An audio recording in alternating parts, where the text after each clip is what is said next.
살아가면서 우리는 수많은 사람들과 관계를 맺습니다. 그중 어떤 관계는 우리의 삶을 더 빛나게 하고 반대로 어떤 관계는 우리를 지치고 상처받기도 합니다. 그렇다면 언제 우리가 그 관계를 놓아야 하는지, 그리고 진정으로 소중한 사람들과 어떻게 평생을 함께할 수 있는지 오늘 영상을 통해 생각해보는 시간을 가져보시길 바랍니다. 다툼의 원인은 반복된다. 한 번 싸우고 헤어진 친구와 다시 화해하려 한다면 결국 대가를 치러야 한다. 그 친구는 다시 기회가 생길 때마다 다툼의 원인이 되었던 바로 그 행동을 반복할 것이다. 그뿐 아니라 자신이 상대에게 없어서는 안 될 사람이라고 착각하게 되므로 더 심한 행동을 할 수도 있다. 본성을 거스르기란 어렵다. 부천적으로 타고난 성격을 바꾸려 할 때 우리는 다음 문장의 옳음을 뼈저리게 느끼게 될 것이다. 본성이란 갈퀴로 몰아내도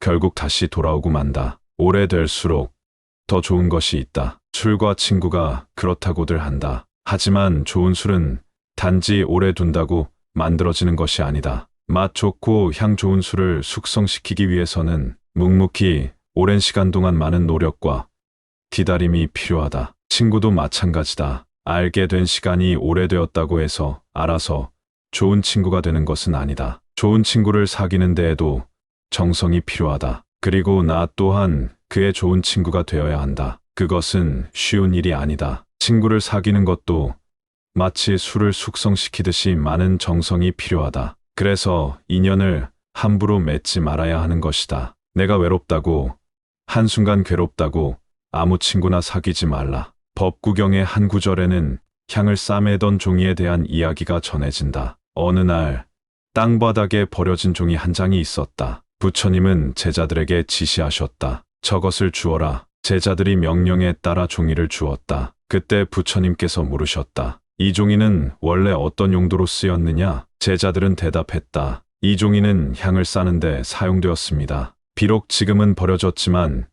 여전히 향기가 남아 있습니다. 부처님은 걸음을 옮기시고 끊어진 줄 조각을 발견하셨다. 다시 물으셨다. 이 줄은 원래 무엇으로 쓰였느냐? 제자들은 대답했다. 이 줄은 생선을 묶는데 사용된 것으로 비린내가 납니다. 부처님께서는 말씀하셨다. 모든 것은 본래 깨끗하지만 모두 인연을 따라 죄와 복을 일으키는 것이다. 현명한 일을 가까이 하면 도의 뜻이 높아지고 어리석은 일을 가까이 하면 재앙이 온다. 그것은 마치 향을 쌌던 종이에서는 향내가 나고 생선을 묶었던 새끼줄에서는 비린내가 나는 것과 같다. 차츰 물들어 친해지면서 사람들은 그것을 깨닫지 못한다. 선택과 집중이라는 말이 있다. 취할 것은 취하고 버릴 것은 버려야 한다는 의미다. 인생의 중반기에 접어들며 새로운 장을 펼치기 위해서는 인간관계에 대한 가지치기가 필요하다. 자신이 생각하는 상식과 맞지 않거나 삶에 대한 가치관이 전혀 다른 사람,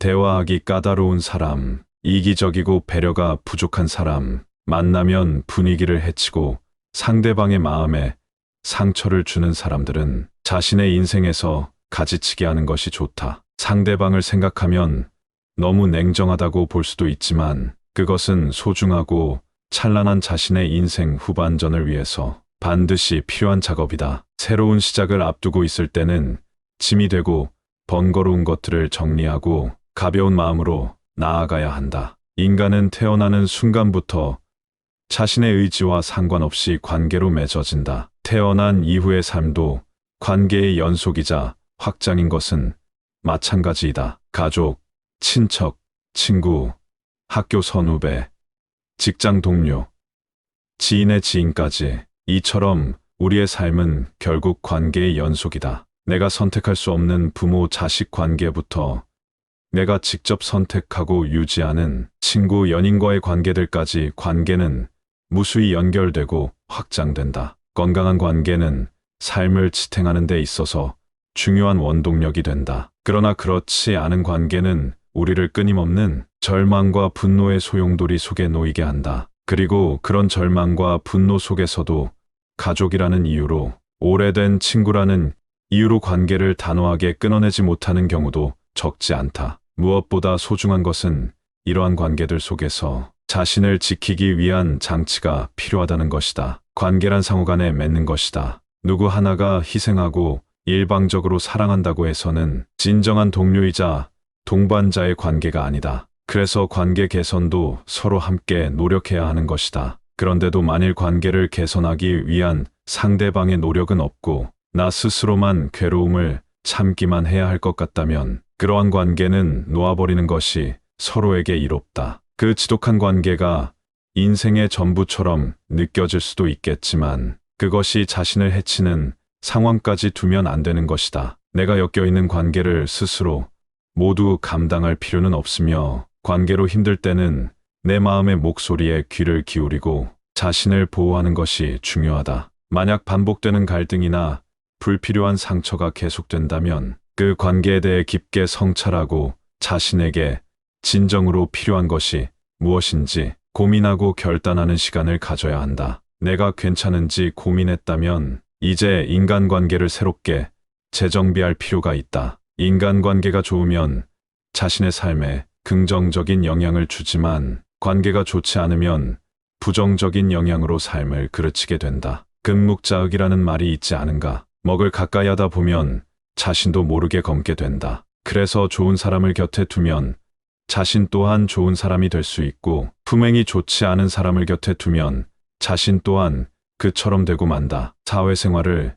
오래 하고 나이를 먹어가면서 오랜 시간 동안 친밀하게 지냈던 사람들마저도 자기 이익을 위해 관계를 쉽게 포기하는 것을 목격하고 큰 실망을 느끼는 경험이 많아진다. 이러한 현상은 드문 일이 아니라 주변에서 자주 볼 수 있는 일이다. 결국 많은 이들이 인간관계와 물질적인 이익 중에서 물질을 우선시한다는 사실을 깨닫게 되는 것이다. 이런 경험에서 우리는 배워야 한다. 자신이 인간관계를 중요시한다고 해서 상대방도 같은 생각을 가지고 있을 것이라 기대하는 것은 위험하다. 인간은 생물학적으로 자기 생존이 본능적으로 가장 중요한 이기적인 존재다. 이 본능을 잘 다스리는 사람이 있는 반면 그렇지 않은 사람들도 있다. 그렇기 때문에 인간관계를 신중하게 정리하는 것이 필수적이다. 발이 넓으면 넓을수록 좋은 것이다 라는 관념은 이제 바뀌어야 한다. 예전보다 훨씬 더 다양한 방식으로 관계가 만들어지고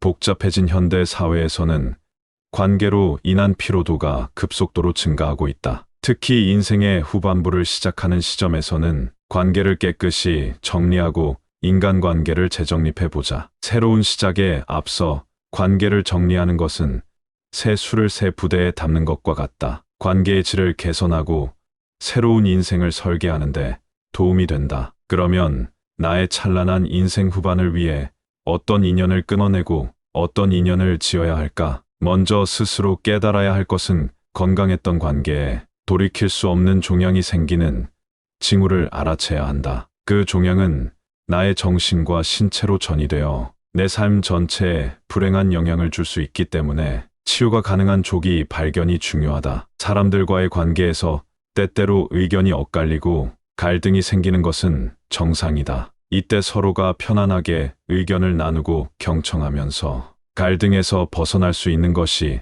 건강한 관계의 신호다. 그러나 이러한 상호작용이 지속적으로 이루어지지 않는다면 그것은 독이 되는 인간관계일 수 있다. 독이 되는 관계는 다양하다. 부정적인 상호작용이 반복된다. 소중한 사람과의 대화가 지속적으로 갈등이나 다툼으로 끝난다면 이는 건전한 관계가 아닐 가능성을 시사한다. 친밀한 관계에서는 감정을 자유롭고 안전하게 나눌 수 있어야 한다. 상대방과 함께 있을 때 불편함을 느끼거나 모든 대화가 다툼으로 변하는 상황은 피해야 한다. 오늘도 영상을 끝까지 시청해 주셔서 감사합니다.